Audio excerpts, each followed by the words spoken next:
तकरीरें करना बहुत आसान होता है। मैं भी यहाँ से तकरीर करके घर जाके सो जाऊंगी, गायब हो जाऊंगी, अगले दिन तक पता ही नहीं होगा किसी को कि चीफ मिनिस्टर कहाँ है, प्राइम मिनिस्टर कहाँ है, और मुल्क IMF के हवाले कर दिया।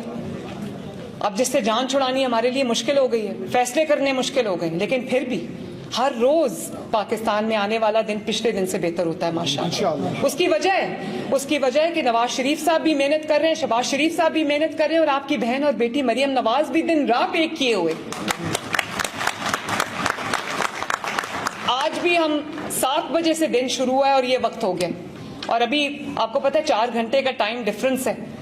तो जब हम 7 बजे उठे तो पाकिस्तान में उस वक्त 4 बजे हुए थे या 2 बजे हुए थे। तो आप देखो, ये जब लगन होती है तो अल्लाह ताला भी फिर कामयाबी देता है, और रोज मेरे दिल में यही आ रहा होता है। और मैं जब अब पहले चाइना गई, अभी मैं जापान आई हूँ, हर वक्त जब मैं गाड़ी में होती हूँ तो मेरी गर्दन राइट लेफ्ट देख रही होती है। मैं देखती हूँ कि मैं यहाँ से क्या सीख लूँ अपने अवाम के लिए, और मैं क्या कर लूँ, ये सफाई को कैसे बेहतर बनाएं, इंफ्रास्ट्रक्चर को कैसे बनाएं।